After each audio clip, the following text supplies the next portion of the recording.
Morning students. Dear students, अब इस video में मैं आपके लिए लेके आया हूं जो क्लास 9 से चैप्टर सेकंड है पॉलिनोमियल्स, उसका हम बेसिक जानेंगे आज।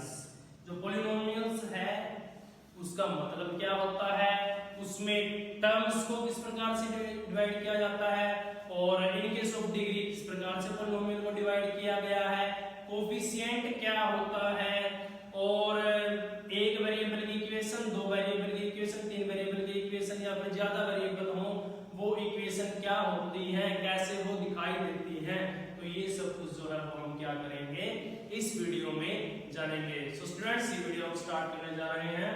सबसे पहला हमारा जो चैप्टर का नाम है वो है पॉलिनोमियल्स। सबसे पहले हम चैप्टर के नाम को क्लियर करते हैं। पोली मीन्स बहु, बहु मीन्स ज्यादा, एंड नोमियल्स मीन्स टर्म्स, जिसको हम हिंदी में क्या बोलते हैं, पद बोलते हैं। तो जो पॉलिनोमियल्स है उसको हिंदी में क्या बोला जाता है, बहुपद बोला जाता है। Means many terms, in other words we can say many terms जो है वो हम बोल सकते हैं। अब जो पॉलिनोमियल है उसको कैटेगराइज किया गया है इन केस ऑफ टर्म्स और in case of degree means power के हिसाब से जो है वो किया गया है कैटेगराइज। तो वो जो है वो हम सीखते हैं। सबसे पहले जब हम टर्म की बात करते हैं, टर्म्स की जब हम बात करते हैं तो इसको 3 पार्ट्स के वैसे हम कैटेगराइज करते हैं। पार्ट ज्यादा होते हैं लेकिन इस टाइम स्टडी जो है वो 3 पार्ट्स के बारे में करेंगे। सबसे पहला पार्ट है हमारा monomial, MONOMIAL monomial. Second part है binomial, BINOMIAL binomial. And third is trinomial, TRINOMIAL trinomial. So students, सबसे पहले हम बात करते हैं मोनोमियल की। देखिए मोनो वर्ड से ही पता चल रहा है, मोनो मीन्स वन, एक जो है, एंड मियल मीन्स टर्म्स। तो देखिए स्टूडेंट्स, जब हमें एक टर्म दी जाए केवल, तो उस टाइम अगर हमसे पूछा जाए कि ये कौन सा पॉलिनोमियल है तो उस टाइम हम बोलेंगे it is monomial, it is monomial. एक एग्जांपल देता हूं, जैसे मैंने यहां पर लिखा 5, ये एक ही टर्म है, या फिर इसके अलावा मैंने लिखा 3x, ये भी क्या है, एक ही टर्म है। जैसे मैंने लिखा 3x square, y square, z square, t square, w square, मैंने ये लिखा, तो ये भी एक ही टर्म है। टर्म जो है चेंज कैसे होगी, दूसरी टर्म कैसे आएगी, वो तब आएगी जब किन्हीं भी दो टर्म्स के बीच में प्लस का साइन या फिर कौन सा साइन हो, माइनस का साइन हो। अगर इनके बीच में मल्टीप्लाई का साइन है, इट मींस वो एक ही टर्म जो है वो मानी जाएगी। So it is monomial. ये कौन सी टर्म आ गई है, मोनोमियल आ गई है। नेक्स्ट जो हम बात करते हैं बाइनोमियल की। देखिए बाई मींस दो, इट मींस वो पॉलिनोमियल जिसमें हमें कितनी टर्म्स दी मिलेंगी, दो टर्म्स दी मिलेंगी। It is known as binomial. Example मैं आपको देता हूं, जैसे मैं लिखता हूं यहां पर 3x plus 4y square z cube, मैंने लिखा 3x plus 4y square z cube. तो यहाँ जो पहली टर्म है वो हमारी क्या है, 3x है, क्योंकि प्लस के साइन ने इन टर्म्स को अलग अलग कर दिया है। और जो सेकंड जो है टर्म वो कौन सी है, 4y स्क्वायर z क्यूब, ये जो है वो सेकंड जो है वो टर्म आ चुकी है। तो इसे बोला जाएगा बाइनोमियल, क्योंकि यहाँ पर कितनी टर्म प्रेजेंट है, 2 टर्म्स जो हैं वो प्रेजेंट हैं। अब लास्ट हम बात करते हैं ट्राइनोमियल की। ट्राइनोमियल, ट्राई मींस 3, मींस जो टर्म है वो हमें कितनी मिलेंगी, 3 टर्म्स जो है वो मिलेंगी। जैसे कि मैं एग्जांपल देता हूं आपको, 5x plus 5y plus 5z। Here 5x is first term, 5y is second term, and the last one that is third term 5z। 3 term जो है वो प्रेजेंट हैं इसमें, तो हम इसको क्या बोलेंगे, ट्राइनोमियल बोलेंगे। ये तो बात हुई in case of terms. Terms के केस में गया है। फिलहाल आपके 3 जाने, इन 3 को आप अच्छे से समझें और पढ़ें। अब हम बात करते हैं in case of degree. Degree के बारे में अब हम क्या करते हैं, बात करते हैं। सो स्टूडेंट्स ध्यान से सुनिएगा सभी। In case of degree, degree means जो वेरिएबल है उसकी हाईएस्ट पावर जो है वो किसको डिफाइन करती है, डिग्री को डिफाइन करती है। जैसे कि अब मैं आपको बताने जा रहा हूं किस प्रकार से हम कैटेगराइज करेंगे इसको। 3 पार्ट्स फिलहाल हम इस वीडियो के अंदर पढ़ेंगे। सबसे पहला है linear polynomial, linear polynomial. Number second हमारा हो जाएगा क्वाड्रेटिक पॉलिनोमियल, और जो लास्ट है वो हमारा हो जाएगा cubic polynomial.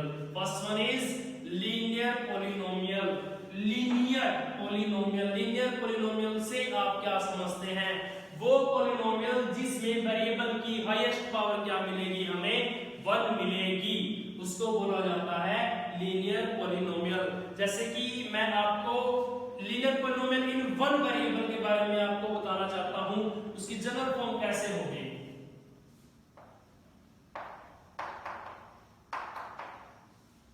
ax plus b equals to 0, ये क्या होगी, लीनियर इक्वेशन इन 1 वेरिएबल की जो जनरल फॉर्म है वो मैंने यहां पर लिखी है। वो देखिए कैसे मैं यहां पर लिखता हूं। मैंने यहां पर लिखा 3x plus 5, 3x plus 5। अब यहां पर वेरिएबल क्या है, वेरिएबल है यहां पर x। क्या है वेरिएबल यहां पर, x, और उसकी पावर हम देख सकते हैं, x की पावर यहां पर क्या लिखी हुई है, x की पावर यहां पर लिखी हुई है 1। इसका मतलब ये है कि वेरिएबल की पावर 1 है, it means it's degree is 1। इसकी जो डिग्री है वो क्या हो जाएगी, 1 हो जाएगी। जो डिग्री है वो किसके इक्वल आ जाएगी, 1 के इक्वल आ जाएगी। क्योंकि हम किस प्रकार से डिफाइन करते हैं डिग्री को, हाईएस्ट पावर वेरिएबल का, वेरिएबल x है, उसकी हाईएस्ट पावर 1 हमें दिखाई दे रही है। इसका मतलब ये है ये कौन सा पॉलिनोमियल है, लीनियर पॉलिनोमियल है। नेक्स्ट हम बात करते हैं क्वाड्रेटिक पॉलिनोमियल की। क्वाड्रेटिक पॉलिनोमियल के बारे में अब हम बात करते हैं। तो उसकी सबसे पहले जनरल फॉर्म जान लेते हैं, वो किस प्रकार से आएगी, ax² plus bx plus c equals to 0। ax² plus bx plus c equals to 0। देखिए मैं बात कर रहा हूं इन 1 वेरिएबल की। यहां पर जो मैंने वेरिएबल लिया है वो क्या है, x है। तो देखिए ax² plus bx plus c equals to 0, this is the general form of a quadratic polynomial. अब हम यहां से 0 हटा देते हैं क्योंकि ये हम केवल पॉलिनोमियल के बारे में बात कर रहे हैं। अगर इवेंट में अगर हम 0 लगा कर रखते हैं तो वो क्या बन जाएगी, इक्वेशन बन जाएगी। केवल ये अंतर होता है इसमें।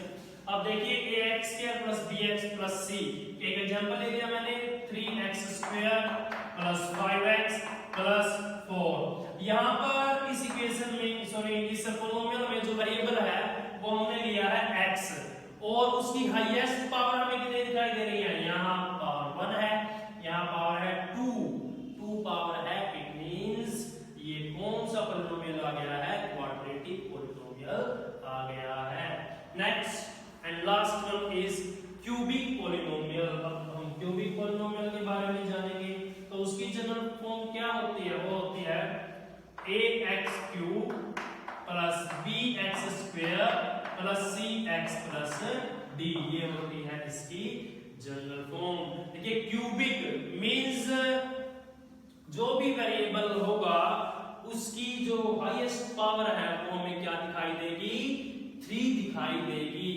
तो देखिए एक एग्जांपल देखते हैं आपको। तो मैं एग्जांपल यहां पर लिख रहा हूं, 3x³ plus 2x² plus 5x plus 4।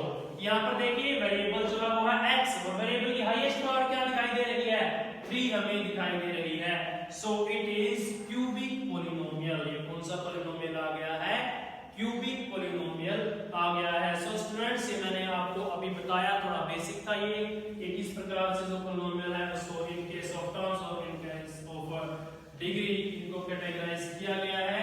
और भी काफी पार्ट होते हैं इनके, लेकिन फिलहाल आप इन्हीं पार्ट को काफी अच्छे से जानेंगे ताकि आपको किसी भी प्रकार की कोई प्रॉब्लम न आए जब आप आपके क्वेश्चंस जो हैं वो सॉल्व करेंगे। अब स्टूडेंट्स, हम कुछ एक अच्छे से दूसरी बातें जानते हैं। देखिए, कई बार क्या होता है, हम एकदम से डिग्री वगैरह को देख लेते हैं और वो पोलिनोमियल होता नहीं है और हम लिख देते हैं ये तो ये वाला पोलिनोमियल है।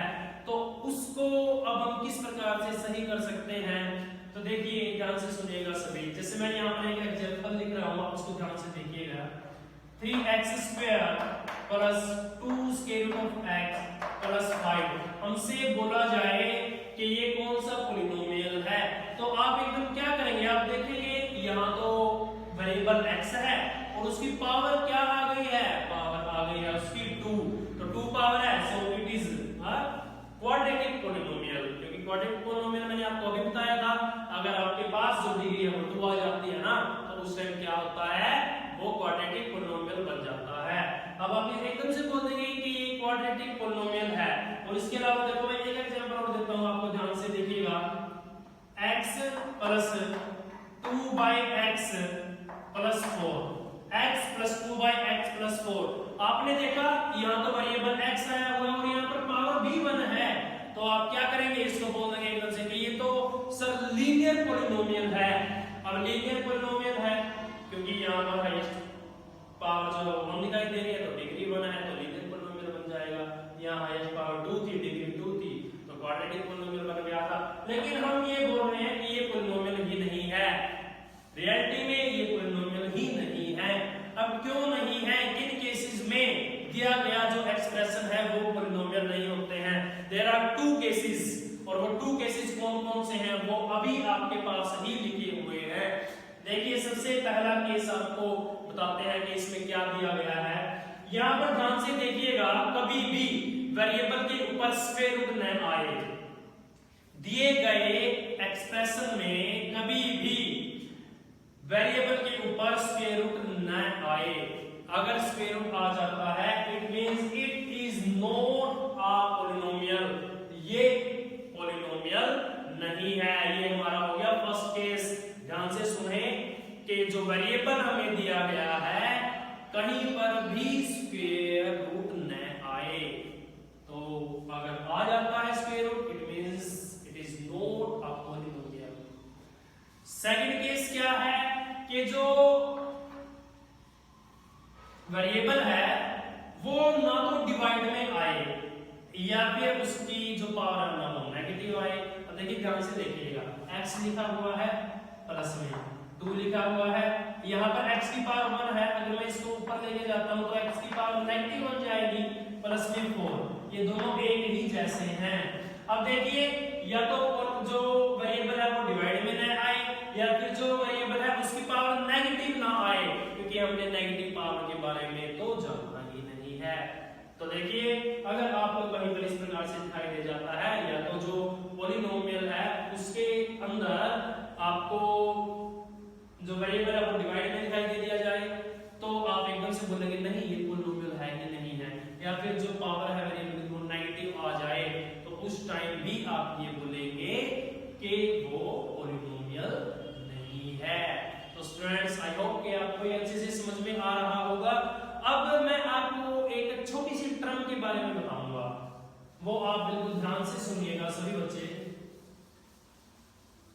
वो है, या छोटी क्लासेस से ही पढ़ते आ रहे हैं, कोफिशिएंट।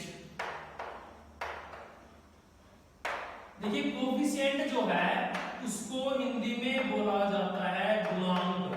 हिंदी में इसको क्या बोला जाता है, गुणांक। मींस वो अंक जिससे गुणा की गई है। अब गुणा क्या होता है और किससे की जाती है, ये देखिए। अब आप सभी देखिए, मैं यहाँ पर क्या कर रहा हूँ, मैं एक एग्जांपल ले रहा हूँ क्वाड्रेटिक पॉलिनोमियल का। तो वो देखिएगा, मैंने क्वाड्रेटिक पॉलिनोमियल लिखा। Quadratic means highest power of variable will be 2 और डिग्री विल बी 2। मैंने यहाँ पर लिखा 2x² plus 5x plus 6, 2x square plus 5x plus 6, ये मैंने यहाँ पर लिख दिया है। अब देखिए यहाँ पर जो वेरिएबल है वो x है, हाईएस्ट पावर 2 है, तो इसको क्या बोला जाएगा, क्वाड्रेटिक पोलिनोमियल बोला जाएगा। अब ध्यान से देखना कोफिशिएंट क्या होता है, कोफिशिएंट मतलब जिसकी गुना वेरिएबल से की गई है। अब देखिए यहाँ पर x स्क्वायर लिखा हुआ है, आप देख सकते हैं x स्क्वायर लिखा हुआ है, और यहाँ पर क्या लिखा हुआ है, x लिखा हुआ है। हमसे पूछा जाए what is the coefficient of x square और what is the coefficient of x, x square का कोफिशिएंट क्या है या फिर x का कोफिशिएंट क्या है। तो देखिए x स्क्वायर की मल्टीप्लाई किससे की गई है, यहाँ पर 2 से की गई है। So coefficient of x square equals to 2, coefficient of x square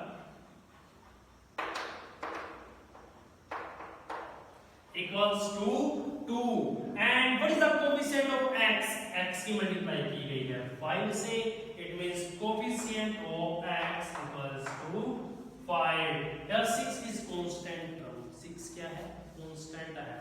अगर पूछा जाए कि 6 का कोफिशिएंट क्या है तो 6 को तो 6 into 1 लिख सकते हैं ना, so 1 is the coefficient of 6। ये क्लियर स्टूडेंट्स, तो इस प्रकार से आप क्या करते हैं, कोफिशिएंट निकाल सकते हैं।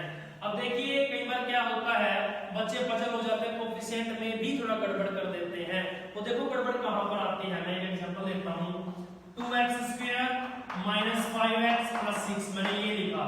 यहां पर देखो x स्क्वायर का कोफिशिएंट क्या आएगा, 2 आएगा, x का कोफिशिएंट क्या आएगा, आप केवल 5 को देख लेते हैं, लेकिन ये देखिए यहां पर साथ में माइनस भी लगा हुआ है, तो जो माइनस है ना वो भी साथ में लेकर चलना पड़ेगा। क्यों लेकर चलना पड़ेगा, उसके पीछे एक रीजन है। तो देखिए हम इसकी जनरल फॉर्म के पास चलते हैं, ax² plus bx plus c। अब देखिए x² की जगह x² लिखा हुआ है तो a की वैल्यू 2 आ गई, c की जगह 6 लिखा हुआ है, x की जगह x है तो यहाँ b प्लस का है, यहाँ माइनस का है, तो b किसके इक्वल आएगा, माइनस की वैल्यू के इक्वल आएगा। So coefficient of x will be equal to -5, not 5, its coefficient will be equal to -5। So students इस प्रकार से जो आप कोफिशिएंट निकाल सकते हैं। तो ये थोड़ा सा मैंने बेसिक बताया है, तो हमारा चैप्टर पॉलिनोमियल है। नेक्स्ट वीडियोस में आपको काफी सारी जो नई नई बातें हैं वो आपको सीखने को मिलेंगी। आई होप स्टूडेंट्स कि आपको ये बिल्कुल अच्छे से समझ में आ रहा होगा। आप इनको हर रोज जो वीडियोस आते हैं उनको आप वॉच करें, ज्यादा से ज्यादा टाइम आपकी स्टडी के लिए आप निकालें, और ज्यादा से ज्यादा अगर आप इनको अच्छे से समझोगे तो आपको बहुत अच्छे से समझ में आएगा, और आपकी क्लास में जो है वो आपके लिए काफी कामयाब रहेगा। So students, thank you.